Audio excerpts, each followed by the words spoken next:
Pessoal, bom dia para alguns, boa tarde para outros. É um prazer estar aqui com vocês hoje. Nós vamos falar um pouquinho de contraste. Meu nome é Carla Castilho, eu sou líder de treinamento clínico de meio de contraste para a GE e é uma grande honra estar aqui hoje com vocês. Bom, nós vamos falar um pouquinho sobre contrastes osmolar, minimizando o risco renal e cardíaco. Bom, primeiro, para a gente falar um pouco de contraste, a gente precisa entender a estrutura química desses meios de contrastes iodados, né? Então, aqui nesse slide, a gente tem que compreender a molécula e eu vou falar bem rápido sobre isso. Bom, como o nome já fala, contraste iodado, ele é composto pelo iodo, né? Então, o iodo é o principal componente do meio de contraste iodado, ele possui um alto peso atômico e ele é o responsável pelo brilho desse contraste, pela radiodensidade, né? Então, a estrutura básica dos meios de contraste é o anel benzênico. Então, essa é a estrutura que vocês veem aqui, do lado esquerdo. Então, a gente tem, quando a gente fala de um anel benzênico, a gente está falando de um monômero. Quando a gente fala de dois anéis benzênicos no meio de contraste, a gente está falando de um dímero, né? Então, primeiro eu vou explicar a diferença do contraste iônico e do não iônico, até a gente chegar ao contraste isosmolar. Bom, o contraste iônico é o mais antigo que foi formulado até hoje, né? Então, ele tem na sua estrutura, nas cadeias laterais, um radical carboxila, que tem uma carga negativa, e um cátion, que tem uma carga positiva, né? Então, esse cátion, ele pode ser composto pelo sódio, ou pela meglumina, ou pelos dois. Né? Essa dissociação, que a gente fala de carga iônica livre, provoca um desequilíbrio na fisiologia celular que pode interferir na despolarização das células, por exemplo, miocárdicas, né? Então, eles vão ter um índice muito maior de reações adversas, então essas reações, a maioria são agudas, e a grande maioria são de alto risco. Bom, o contraste não iônico, do lado direito aqui da tela, ele já foi uma evolução. Então, quando a gente olha a molécula, a gente não vê essa carga negativa, positiva do contraste iônico. Então, ao contrário, a gente está vendo grudado nas cadeias laterais esses OHs, que determinam que esse contraste seja menos tóxico.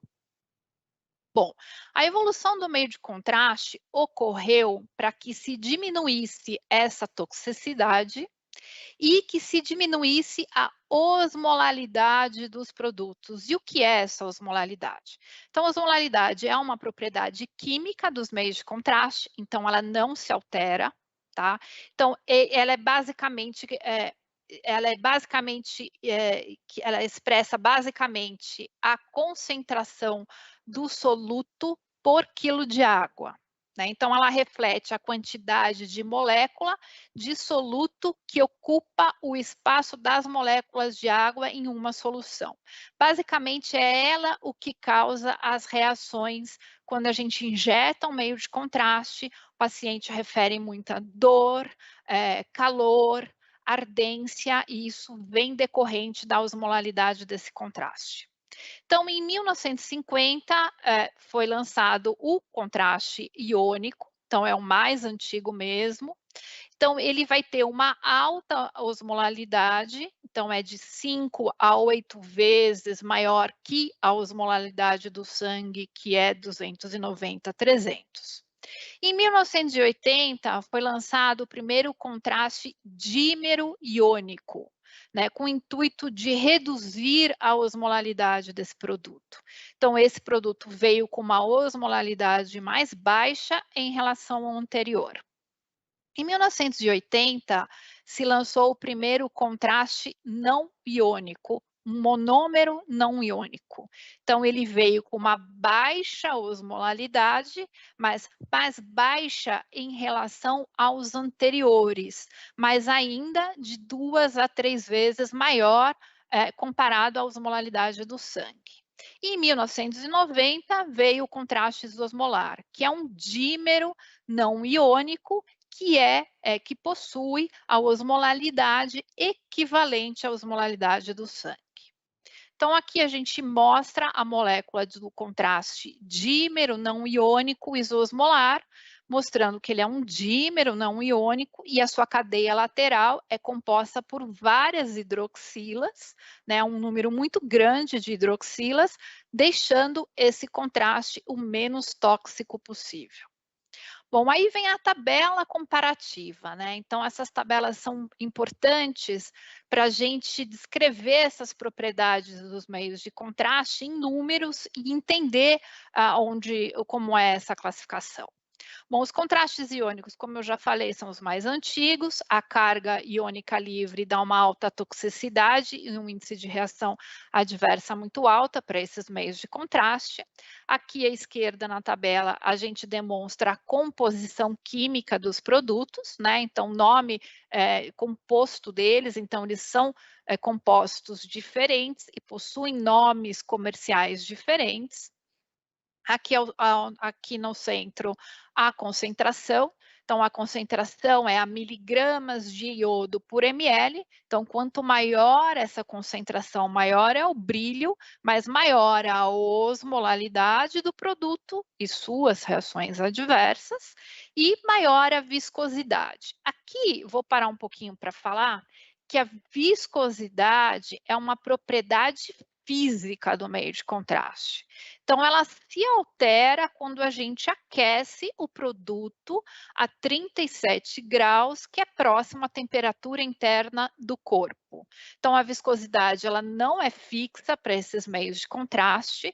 A gente aquecendo o produto, ela perde em torno de 70% da sua viscosidade original. Bom, os contrastes iônicos, hoje em dia no Brasil e na América Latina, a gente não vê muito mais a sua comercialização. Aqui no Brasil ainda a gente vê um ou outro, mas na América Latina quase a gente não vê esse contraste sendo vendido, sendo comercializado, porque eu acho que foi uma evolução, já se entende que ele tem um alto índice de reações adversas. Então, mostrando um pouquinho aqui a concentração de 370 miligramas por iodo, com uma altíssima osmolaridade de 2100, eu gostaria que vocês gravassem esse número para a gente comparar com a tabela do contraste não iônico com a mesma concentração. Então, aqui a gente vai ter a tabela do contraste não iônico, então tem um índice muito menor de reações adversas, né, de reações agudas. Aqui a molécula não tem carga iônica livre. Então, quando a gente fala num contraste 370 miligramas de iodo por ml, a gente olha que a sua osmolaridade foi muito reduzida. Então, aqui a gente está falando desses dois contrastes, por exemplo, com a mesma qualidade de imagem que um contraste iônico, mas com uma osmolaridade muito mais reduzida. Significa o quê? Redução dos eventos adversos agudos associados ao meio de contraste. Então, quando a gente olha todos esses contrastes aqui na tabela acima, eles são classificados de contrastes não iônicos de baixa osmolaridade, porque comparados com a tabela anterior, com os primeiros, eles possuem uma menor osmolaridade, mas ainda comparado com o sangue, eles são de 2 a 3 vezes maior. Então, o único contraste que a gente fala que é isosmolar em todas as suas apresentações é o iodixanol. Bom, e a osmolaridade realmente é um elemento chave? Então, aqui, nessa foto de uma microscopia eletrônica, a gente tem que entender que o meio de contraste com uma alta osmolaridade, ele pode causar uma deformação nas células sanguíneas e endoteliais. Então, aqui a gente tem uma foto de os glóbulos vermelhos normais, E aqui uma foto de um glóbulo vermelho em contato com contraste de alta osmolaridade. E aqui à direita, o glóbulo vermelho em contato com o contraste iodixanol. Então, quando a gente fala dessa perda ou dessa alta osmolaridade, essa perda de água, desse processo de desidratação das hemácias, a gente tem que entender que essa alta osmolaridade ela está fluindo pelo sangue, então vai sair uma saída muito rápida da água dessas células para fazer um equilíbrio, equilibrar a concentração do meio intra e extracelular. Em outra foto, né, esse é uma foto adaptativa do estudo de Young, de 2008, a gente aqui tem um trabalho descrito que foi colocado em um tubo, em um vaso in vitro, né, 40% de contraste a 60% de sangue, e aqui a gente vê o resultado dessa mistura, né. Então, quando a gente fala da iopramida 370, a gente vê que ficaram apenas 12% das hemácias íntegras. Do Iexol 350, 21%. O Iomeprol 350, 22%. E para o iodixanol, a gente vê uma proporção de 73% de hemácias íntegras nessa solução. E o impacto nas células endoteliais. Aqui, a gente sabe hoje que o endotélio é o principal órgão do nosso corpo, é o maior órgão do nosso corpo, não vou dizer o principal, mas que ele tem várias funções. Primeiro é a homeostasia, segunda, a vasorreguladora, e a terceira, e uma das super importantes, que é o reparo dos tecidos lesados, né? Então, é o síntese de colágeno, elastinas e heparinas.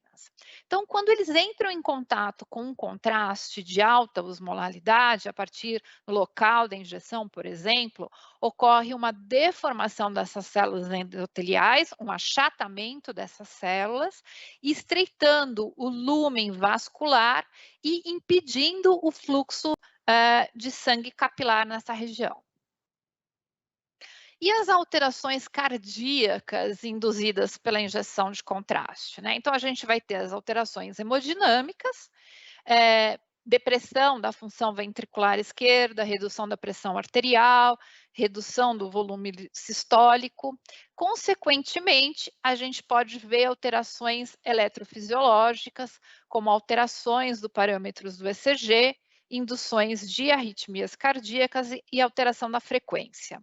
Importante frisar que isso era muito comum com meio de contraste iônico. Com a evolução, já o uso para o meio de contraste não iônico, isso não é tão frequente. Mas quando a gente introduz o contraste isosmolar para esses procedimentos, a gente não vê esse tipo de alteração na frequência cardíaca ou alguma alteração hemodinâmica. O meio de contraste isosmolar, ele tem na sua propriedade molecular, né, o sódio e o cálcio preso à sua molécula, então a gente não vê esse índice de alterações acontecendo com este meio de contraste. E aí vamos falar um pouquinho da lesão renal aguda induzida por meio de contraste, né? Então todo mundo fala muito, a gente vê muitos estudos se tratando desse tema, né? Tem na literatura nomenclaturas e valores de creatinina absoluta diferenciados.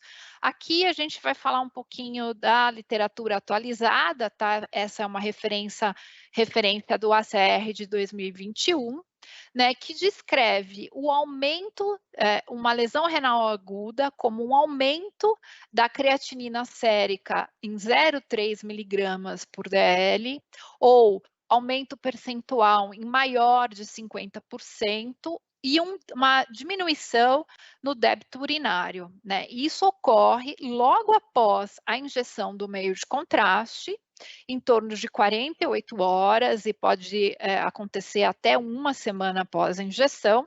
E se não voltar ao normal, a gente já trata de uma lesão renal aguda definitiva. né? E quais são os possíveis mecanismos envolvidos nessa patologia, né? Então, os estudos demonstram que vários fatores podem estar envolvidos na fisiopatogenia da lesão renal aguda. Então, esse tema ainda está em discussão, então ele é muito discutido, mas se entende que a lesão ocorre por alterações hemodinâmicas, renais em associação com o estresse oxidativo e lesões das células tubulares renais. Bom, então como acontece isso, né? Então o contraste é injetado, então ele é filtrado pelos rins, mas ele vai permanecer no fluido tubular, porque ele não vai poder ser reabsorvido. Daí, por conta do aumento da osmolaridade, vai ocorrendo a absorção da água, o contraste vai ficando.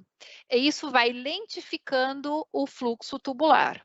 Daí vai ocorrer um efeito tóxico direto sobre as células renais. O resultado de tudo isso é uma diminuição do oxigênio medular, resultando a diminuição da taxa de filtração glomerular. Bom, e por que alguns pacientes podem ter uma lesão renal aguda e não apresentar nenhum quadro clínico, né? Então, a gente vai falar muito da reserva funcional renal, né? Então, que é a capacidade do rim de aumentar a sua taxa de filtração glomerular em resposta a vários estímulos fisiológicos ou patológicos. Então, os néfrons têm uma enorme reserva funcional.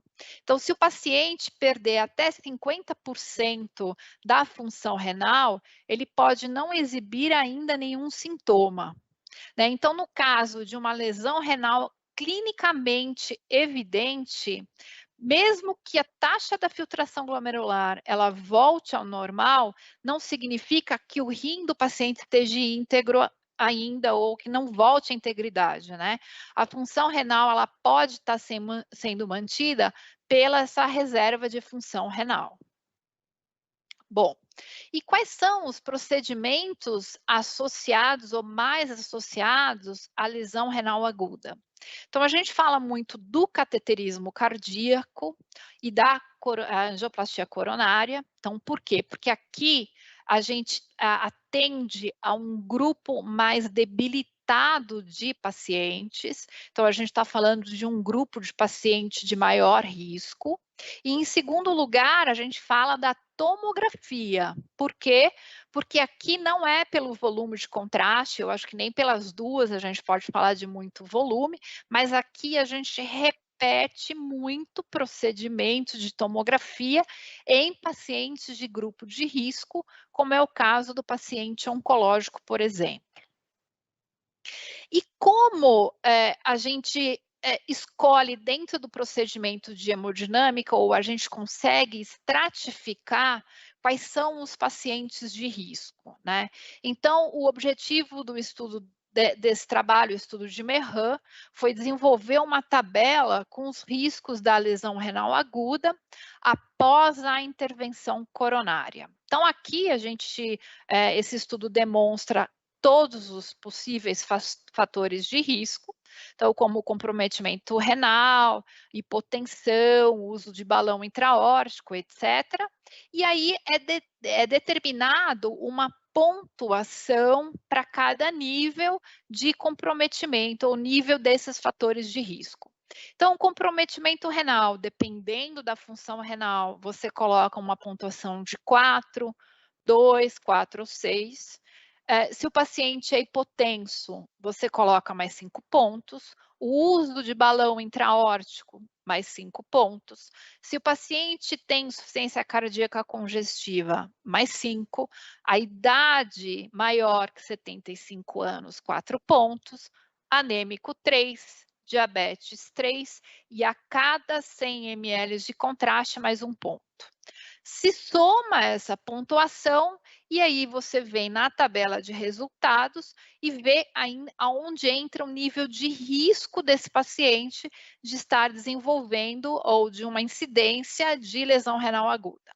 Então, a maioria dos procedimentos, ou em grandes centros, a gente vê que o risco entra em moderado, alto ou muito alto. E é aí que a gente indica o contraste isosmolar. Mas, quais são as evidências que suportam o uso do contraste isosmolar, né? Então, apesar dessa meta-análise, ela possui 10 anos, ela é de altíssima qualidade, porque ela utiliza estudos clínicos comparativos que mediram a creatinina nos mesmos intervalos. Então, são 25 estudos clínicos randomizados e controlados do uso intraarterial. Então, a taxa global de risco foi a favor do contraste isosmolar. Então, como resultado dessa análise, houve uma redução do risco de lesão renal aguda em comparação com os outros meios de contraste de baixa osmolaridade em 54%. Outra meta-análise importante aqui é de 2012 e ela inclui 11 ensaios clínicos randomizados para via intraarterial, com mais de 2.000 pacientes e 7 ensaios de tomografia. Bom, com relação à via intraarterial, essa meta-análise, ela mostra que o iodixanol, ele diminuiu em 32% o risco de lesão renal aguda induzida por meio de contraste quando comparada com outros meios de contraste de baixa osmolaridade. Essa meta-análise, os estudos, eles não tinham heterogeneidade nos estudos individuais. Mas para aplicação de via endovenosa, não houve uma lesão renal, não houve um significativo resultado que favoreça o isosmolar nessa comparação, né. Então, a conclusão dessa meta-análise é que a via de administração, ela pode afetar a segurança, renal do paciente. Então, quando a gente fala de procedimento por via intraarterial ou para paciente, para uso de contraste na cardiologia, a gente refere para o uso do contraste, isosmolar. Bom, e os marcadores de função renal, né? Então, ainda a gente não tem um marcador de função renal ideal. Os mais comuns são os marcadores ou as equações da taxa de filtração glomerular, mas são marcadores estimados, né? Então, a gente fala equações estimadas. Então, a primeira, mais antiga, é a equação MD-RD, que era muito utilizada. Hoje se utiliza mais a equação CKD-EPI. E a gente também pode falar um pouquinho dos marcadores, a cistatina C, que é uma proteína produzida a uma taxa constante, ela independe da idade, do sexo e de alterações da massa muscular e alimentação, como é o caso da creatinina, né? Mas ainda é um exame muito caro e de difícil acesso. A NGAL é um novo biomarcador da função renal, que ela tem sido estudada como um dos mais precoces e sensíveis marcadores. Só que ela é indicativa apenas de dano distal do néfron. E o KIM-1, que é uma glicoproteína transmembrana do tipo 1, que é considerada hoje um biomarcador promissor, né, da injúria renal, mas ainda ela precisa de mais estudos clínicos para falar um pouquinho mais desse novo biomarcador. E o preparo desse paciente de risco, né? Então, primeiro a gente fala da suspensão da medicação nefrotóxica. Então, as drogas potencialmente nefrotóxicas, como a vancomicina, os anti-inflamatórios não esteroides, devem ser suspensos antes da realização do exame. É indicado a hidratação intravascular, então indicado a administração por bolos de soro, né, fisiológico ou qualquer outro cristalóide isotônico por via venosa antes do procedimento e, se possível, depois também. Então, aqui a gente coloca algumas recomendações para hidratação do paciente de risco. Então, aqui a primeira é do American College, do ACR, que eles recomendam a hidratação de 6 a 12 horas antes e de 4 a 12 horas depois do procedimento. O American College of Cardiology, que fala de preparo antes, só que aqui eles diminuem um pouquinho, de 3 a 12 horas, e depois de 6 a 24 horas após o procedimento, e o CADIGO, que fala também de 3 a 12 horas antes e de 6 a 12 horas depois da exposição do meio de contraste. Provavelmente, o mecanismo, de ação da hidratação é que ele vai diluir, o volume do meio de contraste pela expansão do volume plasmático, né. Daí ele vai reduzir o estresse oxidativo na região renal. Isso se o paciente pode receber volume adequado, né, para fazer essa hidratação. Bom, a osmolalidade em paciente pediátrico. Então, hoje a gente sabe que o paciente pediátrico, ele é um paciente de risco para o uso do meio de contraste, porque ele tem uma baixa tolerância à osmolalidade, desse meio de contraste. Então, os recém-nascidos e as crianças pequenas são particularmente suscetíveis a variações de volume decorrente do uso do meio de contraste, com essa osmolalidade maior do que a do sangue, né? Principalmente quando se trata de crianças com disfunção cardíaca pré-existente. Então, aqui a gente pode citar um pouquinho o estudo Bianchi, né, que esse estudo foi uma análise retrospectiva de dados coletados em mais ou menos 277 pacientes com menos de 12 anos de idade e que fizeram procedimentos de angiografia e cirurgia cardíaca na mesma internação. Então, esse estudo, ele mostra que o risco de insuficiência renal aguda é em torno de 20 vezes maior em pacientes com menos de 2 anos de idade e 3 vezes maior para pacientes com baixo débito cardíaco no quadro pós-operatório. Então, o importante aqui é que a dose de iodo, o volume de contraste utilizado na angiografia foi confirmado como um fator de risco independente para a lesão renal aguda. Então, esse estudo demonstra que o paciente pediátrico, a cada aumento de dose de iodo, possui um risco relativo em 16% de desenvolver uma insuficiência renal aguda. Então, aqui, esse estudo destaca que é necessário o uso de contrastes osmolar nesse grupo de paciente de risco. Bom, concluindo, eu acho que fica claro que a gente deve conhecer bem as características de todos os meios de contrastes iodados e saber utilizá-los da maneira mais correta possível, da melhor maneira possível. A designação de meio de contraste de baixa osmolalidade, hoje em dia, é imprecisa, para não dizer irreal, né? Que alta osmolalidade, a gente quer dizer de muito alta osmolalidade, em torno de 5 vezes a mais do que a do sangue. Baixa ainda é alta se a gente comparar com o sangue, né, com a osmolalidade do sangue, e isosmolar significa igual à do sangue, né? A osmolalidade aqui a gente demonstra que pode causar vários efeitos adversos e a escolha do meio de contraste deve considerar um perfil do paciente, né? Se o paciente é do grupo de risco, e utilizar o contraste isosmolar em paciente do grupo pediátrico.